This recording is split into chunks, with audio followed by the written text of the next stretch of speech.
ఇప్పుడు నేను చెప్పబోయే కదా చిన్నదైనా చాలా గొప్ప పాఠం నేర్పిస్తుంది. నీ అంత వయసున్న ఒక అబ్బాయికి ఒకే ఒక చెడు అలవాటు తప్ప మిగతావన్నీ మంచి అలవాట్లే. ఏంటమ్మా ఆ చెడు అలవాటు? విపరీతంగా బెల్లం తినే అలవాటు. అటూ ఇటూ వెళ్తూ చదువుకుంటూ మధ్య మధ్యలో వంటింట్లోకెళ్ళి లటుక్కుని బెల్లం తినేవాడు. వాడి చేత బెల్లం తింటం మాన్పించడానికి వాళ్ళమ్మ నానా ప్రయత్నాలు చేస్తుంది. కానీ ఆ అబ్బాయి మాత్రం ఎంతకీ మానడు. ఇంకెలాగైతే కాదని వాణ్ణొక గురువుగారి దగ్గరికి తీసుకెళ్తుంది. నీ సమస్య ఏంటో చెప్పు తల్లి అని గురువుగారు అడిగితే, వీడు నా కొడుకు గురువుగారు, వీడికి విపరీతంగా బెల్లం తినే అలవాటుంది. ఎంత చెప్పినా వినట్లేదు.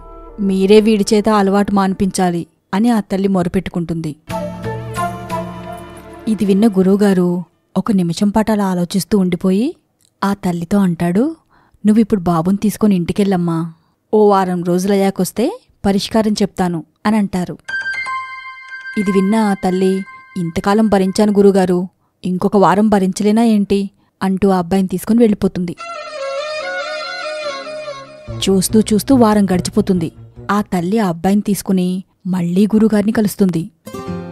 రామ్మా, మీకోసమే ఎదురుచూస్తున్నా అనంటూ ఆ అబ్బాయిని గురువుగారు తన ముందు కూర్చోబెట్టుకుని, ఒరే నాన్న, బెల్లం అతిగా తింటే ఒంటికి మంచిది కాదురా, ఇక నుంచి తింటం మానేయ్ అని అంటారు.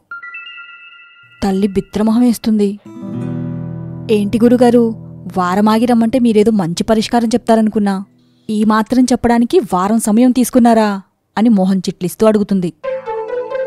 అందుకు గురువుగారంటారు, అమ్మా, మిమ్మల్ని వారం రోజుల తర్వాత ఎందుకు రమ్మన్నానో తెలుసా? ఎందుకంటే అతిగా బెల్లం తినే అలవాటు నాకు కూడా ఉంది తల్లి.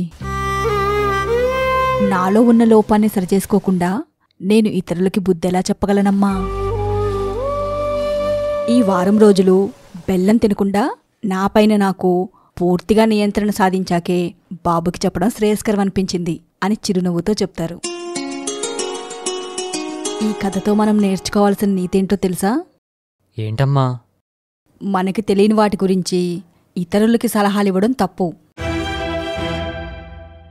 మనం సలహాలిచ్చే విషయంపై మనకే అనుభవం లేనప్పుడు అది ఇతరులకు చెప్పి చేయమనడం మూర్ఖత్వం అనిపించుకుంటుంది. అర్థమైందమ్మా.